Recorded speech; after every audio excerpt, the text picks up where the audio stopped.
Bien, après avoir commencé en douceur, avec le cas de Verden, qui n'était pas scandaleux, même si c'était maltraité par Oleg, on peut vraiment décoller maintenant, parce que Oleg va nous emmener dans des délires surprenants et hilarants. Les Vikings ont fondé la civilisation de Tiwanaku, la civilisation dont sont issus les Incas.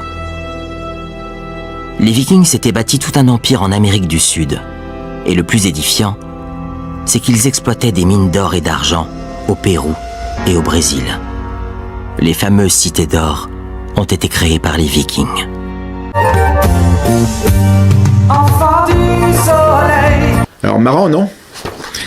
Mais pour l'instant, retenez bien ceci. Selon Oleg, les Incas sont une civilisation fondée par les Vikings. Et l'empire Inca était, on le sait, avant tout un empire guerrier, qui, comme tout empire, soumettait les tribus conquises à des tribus versées sous forme de corvées.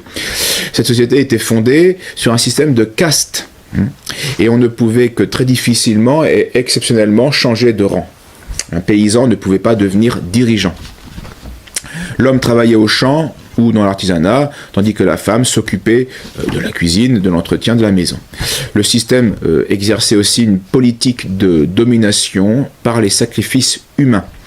Les personnes, les hommes, les femmes ou enfants étaient offerts en sacrifice et ils devaient être donc de bonnes conditions pour que le sacrifice soit on n'offrait pas des déchets, on offrait des gens en bonne santé, pour que ce soit un vrai sacrifice. Parmi les jeunes filles choisies, dans chaque province, pour être des femmes choisies, donc réservées, une partie d'elles était réservée au sacrifice. Pour eux, donc pour les Incas, dans la mentalité Inca, la victime ne mourait pas. Elle devenait un être comme divinisé, un gardien du territoire Inca. Donc avant la mise à mort, le sacrifié devait boire un alcool de maïs très fort, et dans de nombreux cas, eh bien, il était ensuite enterré vivant, et ayant perdu conscience, il mourait d'hypothermie. C'était une manière de sacrifier. Alors maintenant, quand c'est tout cela, écoutez notre historien Oleg.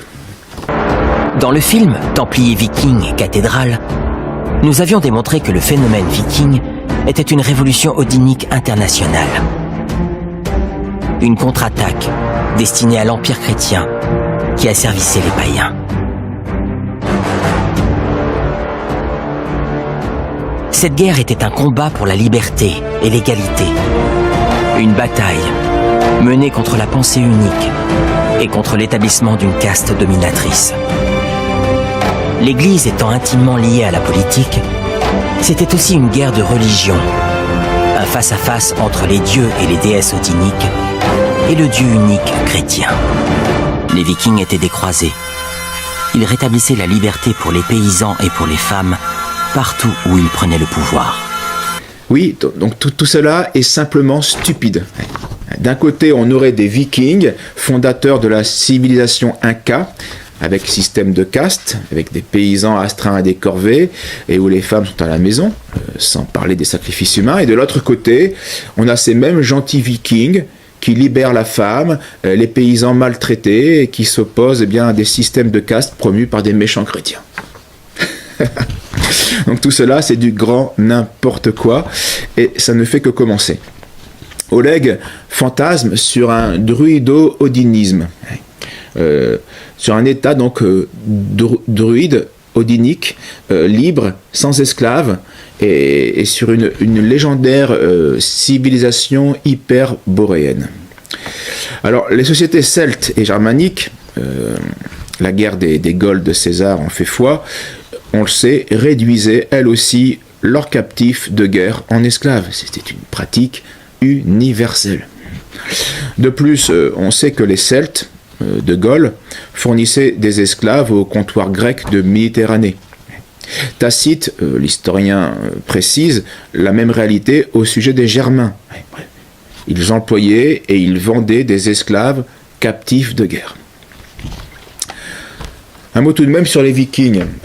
Finalement, les Danois vont abandonner Odin et Thor, et donc toute la mythologie païenne, pour se convertir librement, ce coup-ci, au christianisme, qui était leur rival pendant 2 siècles. Alors d'abord persécuteur, puis simplement hostile, en 960, un de leurs rois, Harald, va se décider au baptême et va faire sienne la cause du christianisme. Et donc c'est lui qui va jouer un grand rôle, qui va christianiser les Danois.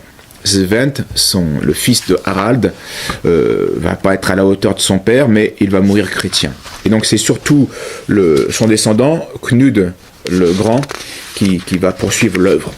Ouvertement chrétien, à la fin de son règne, il laissera 1 millier d'églises paroissiales et 8 diocèses. C'est quand même 3 générations. Le roi Knud le Saint, surnommé aussi, sera assassiné dans l'église d'Odense le 10 juillet 1086. Mais son frère Eric et Jegod va poursuivre cette œuvre. Voilà pour les Vikings. Mais d'après mon spécialiste, je serai tellement atteint que normalement, je ne devrais pas avoir de mal à faire des progrès. Donc, face à ce constat, somme toute encourageant, je suis resté pensif. Pensif, mais bête. J'ai réfléchi, les abrutis réfléchissent énormément. Tout simplement parce que leur rendement est faible. Je vous laisse le temps d'y réfléchir. En fait, j'étais extrêmement prétentieux. Je me prenais carrément pour un médiocre, alors que j'étais nul. Maintenant, si intellectuellement je peux peu, bien je vis heureux dans l'éternelle et la perpétuelle béatitude de l'abruti. Alors lui, on l'aime pas, il se croit sorti tout droit de la cuisse de Jupiter. Avec son air austère, il se croit intéressant, il faut qu'il parle tout le temps. Il a des idées sur tout, il sait surtout nous bourrer fou. Oh, oh, oh, il a tout vu, tout lu, tout entendu. Il est tellement instruit que plus personne comprend ce qu'il a tout vu, tout lu, tout entendu. Il a même dit qu'il n'y avait pas plus modeste que lui. Personne ne peut le dépasser sur toute question connerie.